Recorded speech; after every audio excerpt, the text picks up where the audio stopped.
देखो एब्डोमेन वाले में रीजन में, अच्छा इसमें बताओ जो कॉकरोच होता है मेल और फीमेल अलग अलग होते हैं दोनों के दोनों, कि दोनों एक में ही होते हैं? दोनों अलग अलग होते हैं। मतलब एक नाम होता है लैंगिक द्विरूपता, सेक्सुअल डाइमॉर्फिज्म, वो देखने को मिलेगी या नहीं मिलेगी? तो वो जो मिलती है ना वो कौन से वाले पार्ट में मिलती है तीनों में से? सिर में, वक्ष में, उदर में? उदर में मिलेगी। सेक्सुअल डाइमॉर्फिज्म मतलब लैंगिक द्विरूपता किसमें मिलेगी? उदर वाले भाग में। अब देखो उदर वाले भाग में कैसे मिलती है वो, दो स्ट्रक्चर होती है, एक होती है एनल सर्काई। क्या होती है? एनल सर्काई। ये जो एनल सर्काई होती है ना वो मेल और फीमेल दोनों में मिलता है, मेल और फीमेल दोनों में मिलेगी। किसमें मिलेगी भाई? ये मेल और फीमेल दोनों में मिलेगी। और कौन से वाले सेगमेंट में? 10वें सेगमेंट में।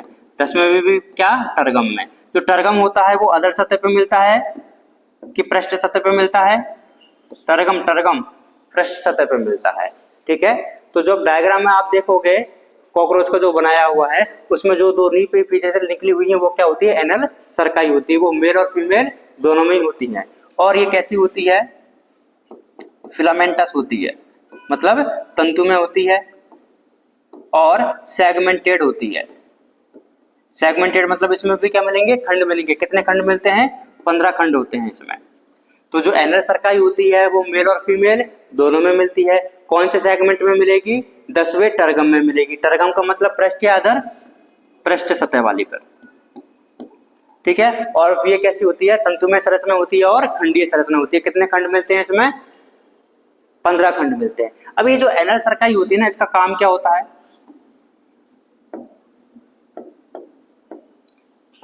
इसका काम होता है वाइब्रेशन के लिए। किसके लिए? वाइब्रेशन के लिए, या फिर अपन इसको बोल सकते हैं इसमें ऑडिटरी रिसेप्टर पाए जाते हैं। वाइब्रेशन को सुनने के लिए क्या पाए जाते हैं? इसमें रिसेप्टर पाए जाते हैं। ये होती है क्या? एनल सर्काई। एक और संरचना होती है इसी के नाम जैसी, एनल स्टाइल। क्या बोला जाता है? Anal style. ये जो एनल स्टाइल होती है इसको बोला जाता है गुदा सूप, और इसको बोला जाता है गुदा लूम। ठीक है, ये जो एनल स्टाइल होती है ये केवल और केवल किसमें पाई जाती है? मेल में पाई जाती है। किसमें मिलेगी? केवल और केवल मेल में। और मेल में भी कौन से वाले सेगमेंट में मिलेगी? 9th स्टर्नम पर। कौन से वाले पार्ट पर? स्टर्नम। स्टर्नम पृष्ठ में रहता है कि अधर में रहता है? अधर में रहता है। ठीक है, अब इसका जो काम है ये कैसा होता है? शॉर्ट होता है, मतलब छोटी होती है संरचना और धागेनुमा होती है, थ्रेड लाइक। छोटी व धागेनुमा संरचना होती है। और इसका जो काम होता है किसमें होता है? मैथुन प्रक्रिया में, कॉपुलेशन में।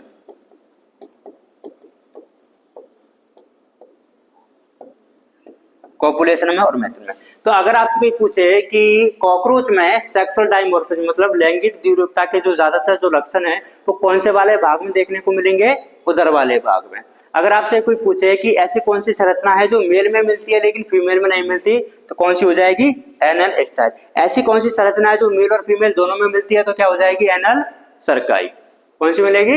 एनल सर्काई। तो जो एनल स्टाइल है वो केवल और केवल कहां पे मिलेगी? मेल में मिलेगी। मतलब मेल को और फीमेल को देखने का तरीका क्या है? एनल स्टाइल देख लो। और एनल स्टाइल देखने के लिए आपको कौन सा सेगमेंट चेक करना पड़ेगा? कौन सा? 9th sternum. और ये जो मिलता है कौन से में मिलता है? 10th टर्गम में मिलता है। तो ये होता है एब्डोमेन के बारे में। अब अपन बात करते हैं इसके सिस्टम की। सबसे पहले जो सिस्टम आ जाता है वो कौन सा आता है? पाचन तंत्र। कौन सा तंत्र है? पाचन तंत्र। तो देखो जब भी अपन कोई भी खाना खाते हैं तो सबसे पहले वो जो खाना है वो कहां पे रखेंगे? उसको प्लेट में रख दिया। प्लेट में रखने के बाद में फिर माउथ में रखा जाता है। अब माउथ कहाँ है आपका?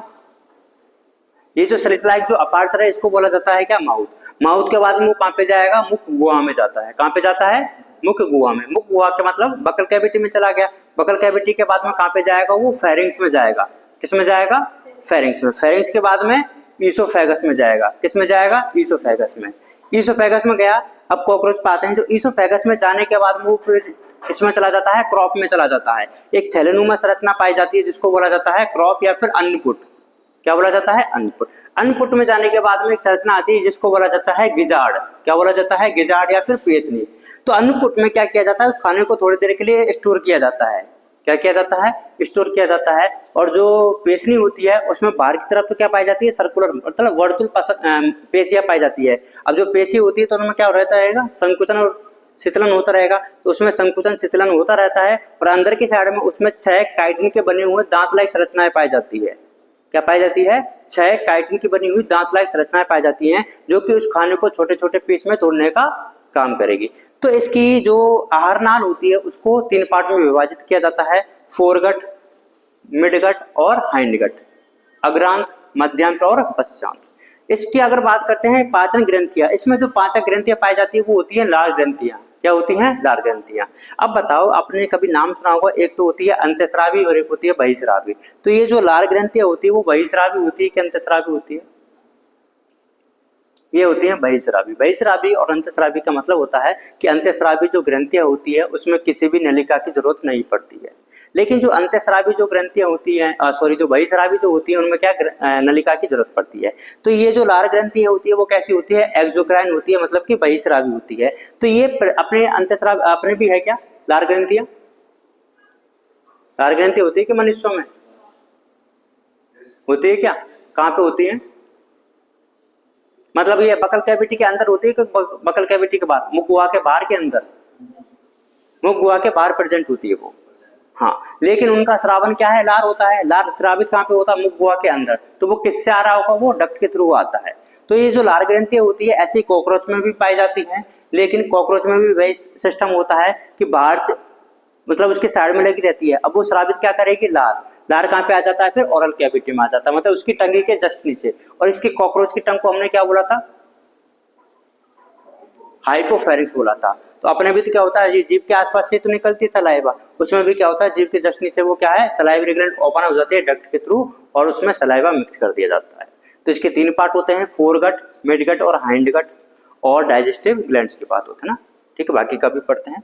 तो सिस्टम कौन सा है? Digestive system.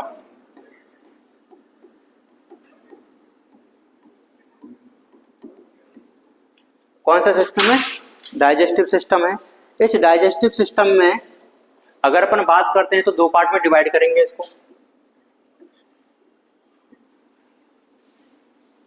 एक तो क्या हो जाएगा? आहारनाल वाला पार्ट। आहारनाल मतलब एलिमेंट्री कैनाल। और दूसरा कौन सा है? पाचक ग्रंथियां।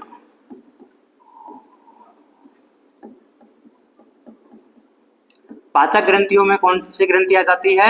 लार ग्रंथि। अब देखो, ये जो लार ग्रंथि होती है वो क्या स्रावित करेगी? लार स्रावित करेगी, सलाइवा। और मतलब कि ये डक्ट के थ्रू आएगी कि बिना डक्ट के आएगी? नलिका के साथ में आएगी, है ना। इसकी जो नलिका होती है, लार ग्रंथियों की नलिका कहां पे खुल जाती है? हाइपोफेरिंक्स में।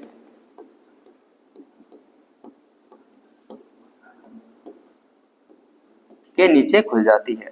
ठीक है, नलिका की सहायता से हाइपोफेरिंक्स के नीचे स्रावित कर दिया जाता है किसको? लार को। ये तो हो गया है पाचन ग्रंथियों के बारे में। अब है आहार नाल। जो इसकी आहार नाल होती है वो 3 भागों में विभाजित होती है। कौन कौन सी? एक तो होती है कौन सी? अग्रांत्र। दूसरी कौन सी होती है? मध्यांत्र। और तीसरी कौन सी होती है? पश्चांत्र। इसको बोला जाता है फोरगट। क्या बोलेंगे भाई? फोरगट। इसको बोला जाता है मिडगट और इसको बोला जाता है हाइंडगट। क्या क्या बोला जाता है? फोरगट, मिडगट और हाइंडगट। अच्छा, एक बात बताओ, कॉकरोच कुछ भी खा सकता है? कुछ भी खा सकता है। ठीक है, तो उसी के हिसाब से इसमें क्या पाए जाते हैं? जैसे स्टार्च खा सकता है, खा सकता है, काइटिन को भी खा सकता है, खा सकता है, ग्लाइकोजन को भी खा सकता है, सब कुछ खा लेगा। तो सबको पचाने के लिए इसमें क्या पाए जाते हैं? एंजाइम भी पाए जाते हैं। जैसे सेलुलोज को भी खा सकता है, तो सेलुलोज को पचाने के लिए कौन सा एंजाइम मिलेगा? सेलुलेज। कौन सा मिलेगा? सेलुलेज। स्टार्च खाएगा तो उसको पचाने के लिए कौन सा मिलेगा? एमाइलेज। नाम सुना होगा ना, एमाइलेज। और अगर काइटिन को खा सकता है तो काइटिनेज। इसमें इसकी जो सलाइवा है उसमें कौन कौन से एंजाइम मिल सकते हैं भाई? एमाइलेज भी मिल सकता है और सेलुलेज भी मिलता है और काइटिन को खाएगा तो काइटिनेज भी मिलता है। अच्छा, एमाइलेज आपको याद होगा कि जब भी एंजाइम लिखा जाता है उसके पीछे एज लगा दिया जाता है। एज का मतलब क्या हो जाता है? चीजों को तोड़ने के लिए ना, एंजाइम का नामकरण करते हैं तो उसके पीछे क्या लगा देते हैं? एज लगा देते हैं। एमाइलेज है किसको तोड़ेगा? स्टार्च को, मतलब स्टार्च का पाचन करवाएगा। सेलुलोज किसका करवाएगा? सेलुलोज का करवाएगा। और काइटिनेज किसका करवाएगा? काइटिन का करवाएगा। अब अपन बात करते हैं इन तीनों के बारे में, फोरगट, मिडगट और हैंडगट। तो देखो फोरगट जो होती है शुरुआत कहां से होती है इसकी? माउथ से होती है। किससे होती है भाई? माउथ से। तो आपको ऐसे भी याद करते जाना है कि सबसे पहले खाना आया, कहां पे आएगा वो? माउथ में पहुंच गया। माउथ में पहुंचने के बाद में कहां पे पहुंचेगा वो? मुख गुहा में, ओरल कैविटी में। कहां पे पहुंच गया भाई? मुख गुहा में पहुंच गया। मुख गुहा के बाद में वो आ जाता है किसमें? फेरिंग्स में। किसमें आ गया है? फेरिंग्स। फेरिंग्स को क्या बोला जाता है? ग्रेसनी या ग्रेसिका? ग्रेसनी बोला जाता है। ठीक है, ये जो इसकी फेरिंग्स होती है वो कैसी होती है? शॉर्ट व ट्यूबुलर होती है, छोटी नलिकाकार होती है।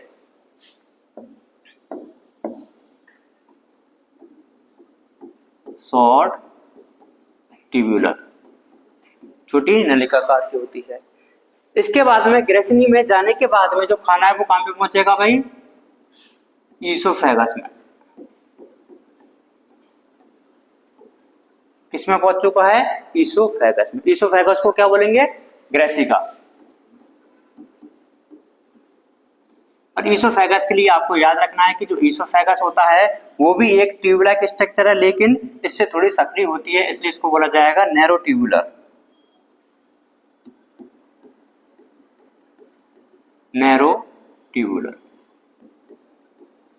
ठीक है, ईसोफेगस के बाद में मैंने क्या बताया कि इसमें दो संरचनाएं एक्स्ट्रा पाई जाती है, जिसका नाम होता है एक तो क्रॉप, अन्नपुट। और ये जो क्रॉप होता है ना वो कैसे संरचना होती है? एक थैलेनुमा संरचना होती है। कैसी संरचना है? थैलेनुमा संरचना है, जिसमें भोजन को थोड़ी देर के लिए क्या किया जाता है? स्टोर किया जाता है। भोजन आ गया है इधर, इधर भोजन आएगा, उसके बाद में वो चला जाता है कहां पे? पेशनी में। किसमें चला जाता है? पेशनी बोले तो गिजाड़ में। अब गिजाड़ में देखो क्या इंपॉर्टेंट बात है, गिजाड़ जो होती है ना वो एक ऐसी संरचना है जिसमें बाहर की तरफ तो क्या पाई जाती है? वर्तुल पेशियां पाई जाती है। क्या पाई जाती है? वर्तुल पेशियां पाई जाती है। मतलब ये ऐसे मान के चलोगे ना, तो बाहर की तरफ तो क्या पाई जाएगी? इसमें सर्कुलर मसल्स, वर्तुल पेशियां। और अंदर की साइड में इसमें 6 काइटिन के बने हुए दांत नायक संरचना पाई जाती है। कितने होते हैं ये? टोटल 6 होते हैं। 6 काइटिन के टीथ पाए जाते हैं। कितने होते हैं? 6 काइटिन के टीथ होते हैं। अब देखो ये दांतनुमा जो संरचना है ना वो भोजन को पीसने का काम करती है। क्या काम करेगी? भोजन को पीसने का काम।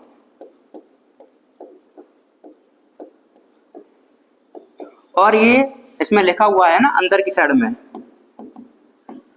अंदर तो क्या पाए जाते हैं? 6 काइटिन के टीथ पाए जाते हैं। और ये बाहरी होती है, बाहरी क्या पाई जाती है? ठीक है, सर्कुलर मसल्स पाई जाती है। अब देखो खाना माउथ से कहां पे पहुंचा? मुख गुहा में पहुंचा। मुख गुहा से कहां पे पहुंचा? ग्रेसनी में पहुंचा। ग्रेसनी से कहां पे पहुंचा? ईसोफेगस में पहुंचा। पहुंच गया वहां तक भाई। यहाँ पे अपन को सलाइवा वगैरह जो मिक्स करनी थी वो अपन ने मिक्स कर दी। उसके बाद में क्रॉप में पहुंच गया। कहां पे पहुंच गया है?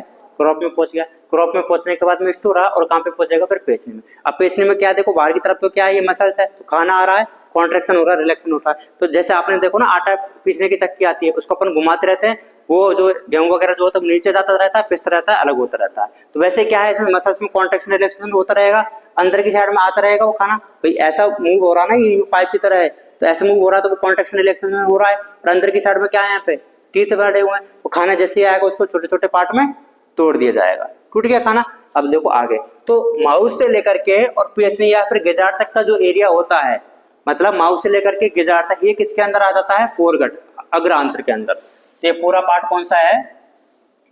यहां से लेकर के यहां तक फोरगट में आ जाता है। ठीक है, ये तो हो गया अग्रांत्र। अब इसके बाद में कौन सा वाला पार्ट शुरू होगा? मध्यांतर वाला, मतलब कि मिडगट शुरू होगा। तो देखो ये पेशनी है इधर, तो नीचे कौन सा बना देते हैं अपन? मिडगट बना देता हूं मैं। एक बार इसको अपन पूरा अलग कर देते हैं।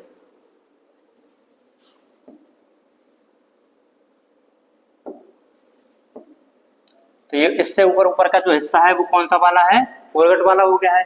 और इसके नीचे वाला जो हिस्सा मैं बना रहा हूं वो कौन सा है? मिडगट वाला होता है। ठीक है, अब देखो फोरगट और मिडगट का, ये दोनों का क्या हो जाएगा? संधि स्थल है ना, फोरगट और मिडगट पे। इस संधि स्थल पर क्या पाई जाती है?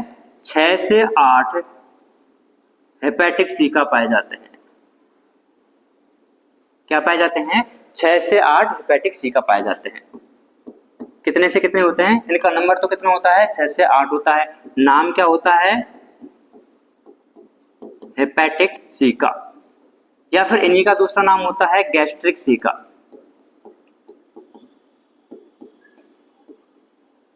हेपेटिक सीका बोले या फिर गैस्ट्रिक सीका बोले। हेपेटिक आपने नाम सुना है कभी? हेपेटिक जो वर्ड है वो लिवर के लिए यूज किया जाता है। किसके लिए? लिवर के लिए। ठीक है, अभी जो सीका है ना, अब देखो इधर आया तो कुछ ना कुछ तो क्या करेंगे? रिलीज करेंगे। क्या? पाचक रस। क्या रिलीज करते हैं भाई? ये पाचक रस। पाचक रस का काम क्या होगा? जो भोजन आएगा उसको पचाने का काम होता है। तो इसके लिए याद रखना कि ये कितने होते हैं नंबर में? 6 से 8 होते हैं। और एक छल्ले की तरह छल्ला होता है ना, तो इधर उधर जमे हुए पूरा, जैसे ये है मान लो, इसके अंदर क्या चारों तरफ लगे होते हैं, एक रिंग लाइक संरचना होती है, वलय बना लेते हैं। तो ये कैसे होते हैं? रिंग लाइक होते हैं, छल्ले नुमा होते हैं। तो देखो क्या बोलेंगे अपन इसके लिए? अग्रांत और मध्यांत के संधि स्थल पर 6 से 8 रिंग लाइक हेपेटिक सीका या फिर गैस्ट्रिक सीका पाए जाते हैं, जो कि क्या रिलीज करते हैं? पाचक रस, या फिर पाचक रसों के जो एंजाइम होते हैं, जो कि आप किस में हेल्प करेंगे? वे पाचक रस भोजन को पाचन करने में करेंगे। समझ में आया? कितने होते हैं? 6 से 8 होते हैं। इंपॉर्टेंट है, याद रख लेना कि कितने होते हैं और कहां पे पाए जाते हैं? फोरगट और मिडगट के जंक्शन पर। फोरगट एंड मिडगट के जंक्शन पर या फिर संधि स्थल पर पाए जाते हैं। होते कितने हैं नंबर? 6 से 8 है। नाम क्या होता है? हेपेटिक सीका या फिर गैस्ट्रिक सीका। क्या रिलीज करेंगे? एक लाइन और होती है कि ये कैसी ट्यूबुल होती है ना, अंधनाल होती है, ये ब्लाइंड ट्यूबुल होती है। ब्लाइंड ट्यूबुल का मतलब समझ में आता है कि तुम्हें? ब्लाइंड का मतलब होता है कि इसकी बस केवल एक ही साइड में ओपनिंग होती है।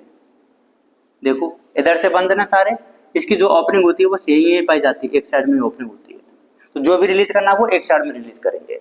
तो इनको बोला जाता है क्या? ब्लाइंड ट्यूबुल या फिर अंधनाल। कैसी संरचनाएं होती है? अंधनाल संरचना होते हैं। जैसे अपन ने सुना था ना, वो ब्लाइंड ट्यूब का एक बॉडी प्लान भी होता है, जिसमें क्या होता है? एक ही ओपनिंग होती है बस। क्या होती है? एक ही ओपनिंग होती है। वैसा टाइप के हेपेटिक सीका पाए जाते हैं। तो ये पार्ट होता है कौन सा? कौन सी घटक हो गया है? ये मिडगट का हो गया है, मध्यांत का हो गया है। ठीक है, अब इस मध्यांत के बाद में कौन सा वाला पार्ट शुरू हो जाएगा भाई? पश्चात।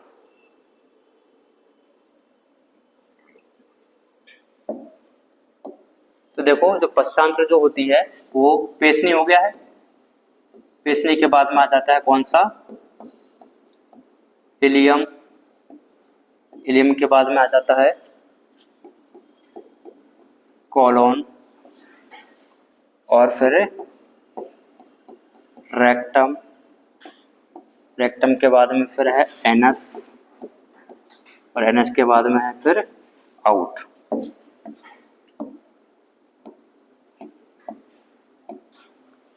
फोरगट हो गया है। उसके बाद में मिडगट। मिडगट के बाद में आ जाता है कौन सा? इलियम। जैसे कि अगर अपन बात करते हैं, अपने भी दो तरह की आंत्र पाई जाती है, सॉरी हाँ, स्मॉल इंटेस्टाइन और लार्ज इंटेस्टाइन। स्मॉल इंटेस्टाइन के 3 पार्ट होते हैं, याद है क्या किसी को? स्मॉल इंटेस्टाइन के 3 पार्ट होते हैं।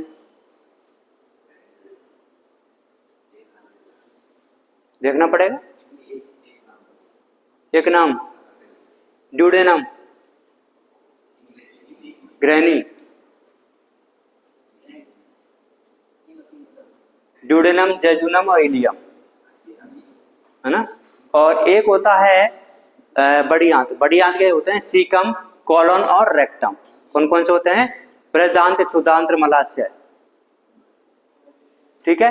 अब होता क्या है कि देखो इसका जो इलियम है ना, अपने में तो किसका पार्ट होता है? वो छोटी आंत का पार्ट होता है। लेकिन इसमें कौन से वाले? देखो छोटी वाले भी मिल जाते हैं और बड़ी वाले भी मिल जाते हैं। तो अपन ने कहीं पे ऐसा लिखा है क्या पे? छोटी आंत, बड़ी आंत पे। पूरा पार्ट किस में लिख दिया है? पश्चांत्र में लिख दिया है। ठीक है। तो देखो भोजन को आया, माउथ कैविटी से पहुंचते हुए क्रॉप में पहुंच गया, अन्नपुट में, फिर यहाँ पे क्या कर दिया? उसको छोटे छोटे टुकड़े कर दिए। ठीक है। और उसमें पाचक रस मिला दी, पाचन हो गया है। पाचक रस होने के बाद में इलियम में इसको क्या कर लिया जाएगा? इलियम और कोलन में इसको अवशोषित कर लिया जाएगा। अब अवशोषण करने के बाद में क्या कुछ अपचित भोजन भी तो बच जाएगा, या फिर जो वेस्ट बचेगा उसको कहाँ पे भेज दिया जाता है? मलाशय में। कहाँ पे भेज दिया जाता है? मलाशय में। मलाशय से फिर वो कहाँ पे चला जाएगा? गुदा में। और गुदा से फिर वो शरीर से बाहर निकाल दिया जाता है। ठीक है भाई, पहले भोजन को पचा दिया है, उसके बाद में उसको अवशोषण कर लिया है, उसके बाद में जो अपचित भोजन है वो कहाँ पे पहुंच गया? मलाशय में। मलाशय से गुदा द्वार से होते हुए उसको बाहर रिलीज कर दिया जाता है। ये हो जाता है पूरा का पूरा एलिमेंट्री कैनाल। अब मैं आपसे कुछ पूछता हूँ कि ये बताओ, जो कॉकरोच है वो अपन ने पढ़ा है कि सब कुछ खा सकता है, तो वो कभी कभार ऐसी चीजें भी तो खा सकता है जो नुकीली हो। नुकीली चीजें भी तो खा लिया ना कभी। अगर वो नुकीली चीजें खा ली और इस एलिमेंट्री कैनाल में वो खाना चला गया है, तो बताओ इसकी जो एलिमेंट्री कैनाल की जो दीवार है उसको कोई नुकसान पहुंच सकता है क्या? पहुंच सकता है। तो इस नुकसान से बचाने के लिए इसमें क्या जुगाड़ होता है? वो जो जुगाड़ होता है, आपने बोला ना, वो एंटीना है, उसको खाने को जज करता है कि वो खाता है। जज करने का मतलब क्या होता है? चेक करने का। ये थोड़ी ना है कि क्या है, नुकीला वो ऐसे देख सकता है। वैसे तो एक बात होता है, नुकीला खाना, जैसे तुम पिज्जा वगैरह खाते हो, उसको काटा है तो खाने की चीज है ना। क्या? अपने नहीं, कॉकरोच की भाई। अंदर जो होता है वो कैसे पता लगेगा? तो देखो इसमें क्या पाई जाती है? क्यूटिकल पाई जाती है। क्या पाई जाती है? फोरगट में क्या पाया जाता है? क्यूटिकल पाया जाता है। अब क्यूटिकल का काम क्या होता है? इस आहार नाल को ऐसी न्यूक्लियरी चीजों से बचाना या फिर प्रोटेक्शन प्रोवाइड करना।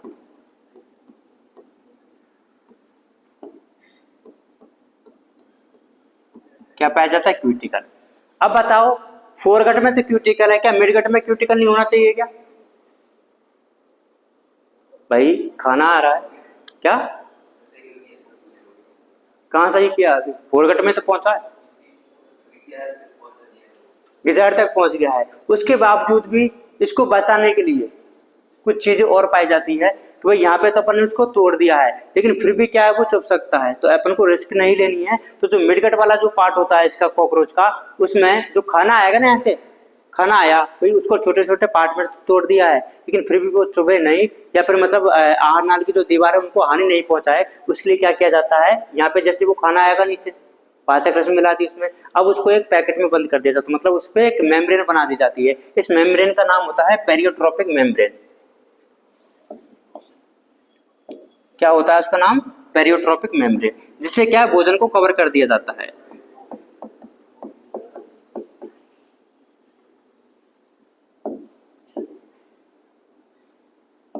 पेरियोट्रोपिक मेम्ब्रेन। और ये क्या कर लेती है? भोजन को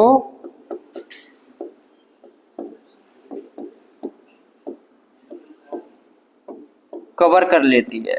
क्या कर लेती है भाई? कवर कर लेती है।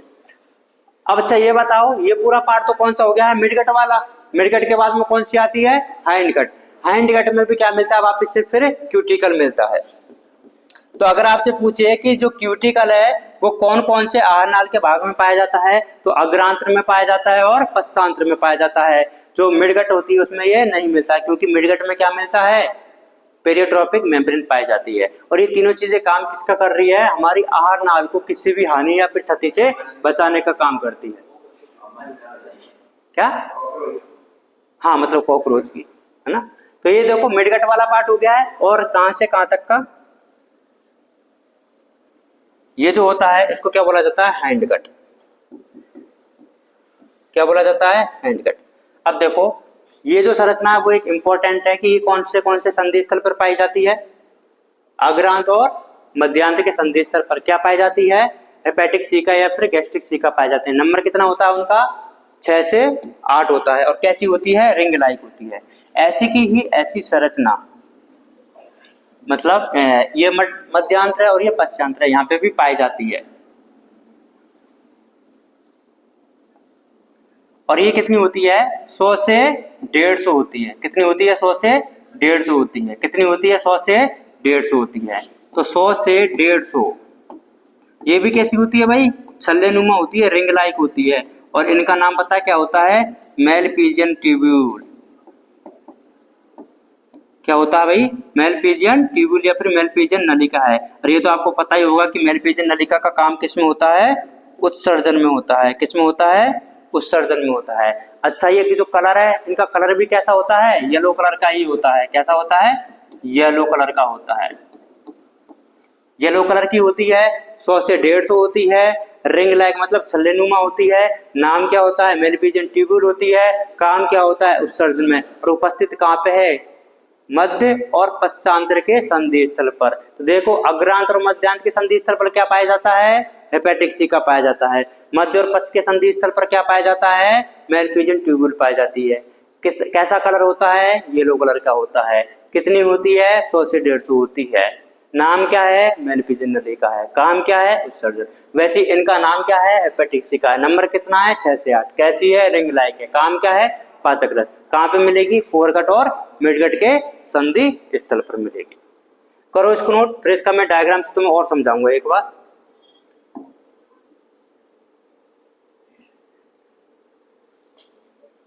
ये वाला पार्ट करोगे पहले यहां से।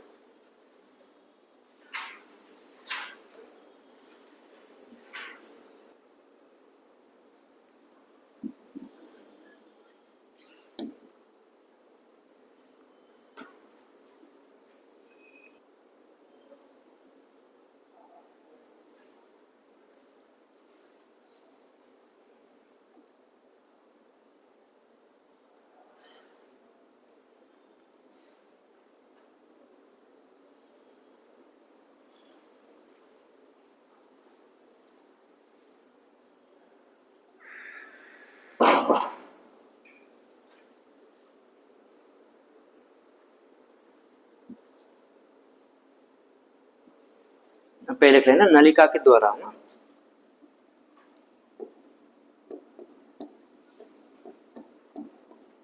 नलिका के द्वारा हाइपोफाइरिक्स के नीचे खुल जाती है।